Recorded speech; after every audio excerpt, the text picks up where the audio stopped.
Assalamualaikum warahmatullahi wabarakatuh. Selamat datang di channel Kabar CPNS P3K Kesehatan.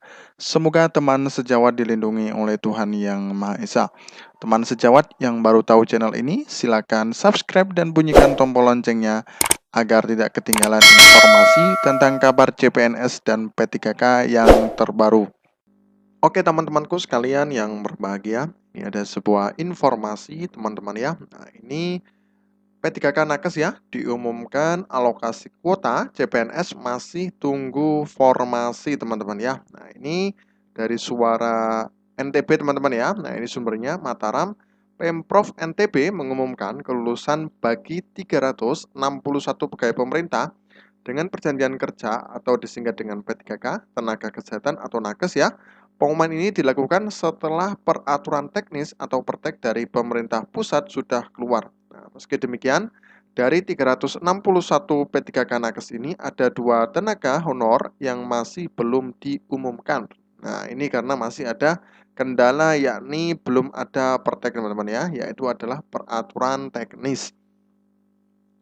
Lulusnya P3K Nakes ini, maka pemerintah daerah harus menyiapkan anggaran, terutama dari sisi penggajian, BPJS, tunjangan, dan juga TPP, atau tambahan penghasilan pegawai teman-teman. Ya, hal ini menjadi tugas pemerintah daerah setelah pemerintah pusat mengumumkan kelulusan bagi P3K teman-teman. Ya, jadi kami ucapkan selamat ya kepada teman-teman yang ada di Pemprov NTB ya, yang sudah menerima SK pengangkatan P3K tahun 2022 teman-teman ya. Nah, menurutnya pada prinsipnya pemerintah siap mengangkat tenaga honor baik nakes, guru, dan juga tenaga teknis sebagai P3K. Namun karena keterbatasan anggaran membuat pemerintah daerah harus menyesuaikan pengangkatan P3K sesuai dengan anggaran yang ada. Nah, memang tiap daerah itu beda-beda teman-teman ya, sesuai anggaran dan sesuai dengan budget yang dicanangkan oleh pemerintah daerah tersebut untuk perekrutan P3K teman-teman ya. Sementara untuk P3K guru, Nasir mengaku masih menunggu pertek ya. Jika sudah keluar pertek, ujarnya maka pihaknya akan mengumumkannya teman-teman ya. Sementara berbagai kelengkapan bahan yang menjadi bahan usulan sudah tidak ada masalah ya. Mengenai gaji, diakuinya P3K yang baru diangkat gajinya dibayar penuh. Beda dengan CPNS, gajinya 80% sampai akhirnya menjadi PNS, barulah gajinya dibayar penuh teman-teman ya. Jadi nantinya untuk penggajian P3K langsung dibayar penuh, beda dengan CPNS teman-teman ya. Nah, terkait kuota dari rencana pemerintah mengangkat 1 juta CPNS dan P3K tahun 2023, diakuinya pemerintah daerah masih belum menerima dari pemerintah pusat.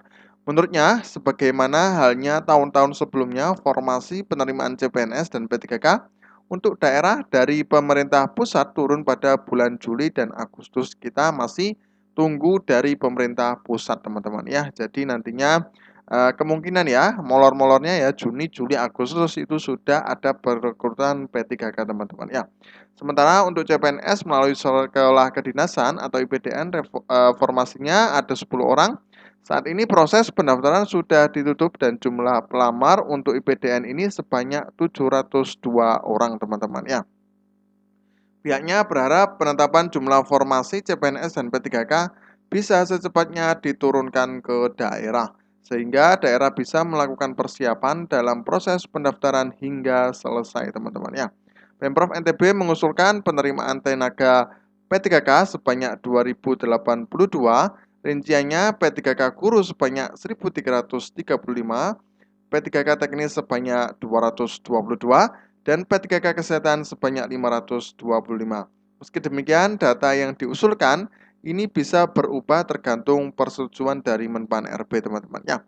Nah, jadi memang masih menunggu ya keputusan final yang dilakukan oleh Menpan RB ya, karena memang tengah proses ya tentang honorer ini, penyelesaian honorer ini masih carut-marut dan masih konsolidasi dengan pihak yang terkait teman-teman ya. Nah, oke teman-teman, kami ucapkan selamat ya kepada teman-teman yang ada di Mataram ya, Pemprov NTB yang sudah mendapatkan SK pengangkatan P3K tahun 2022. Sekali lagi selamat bekerja. Semoga melayani masyarakat dengan sepenuh hati. Terima kasih, semoga bermanfaat. Wassalamualaikum warahmatullahi wabarakatuh.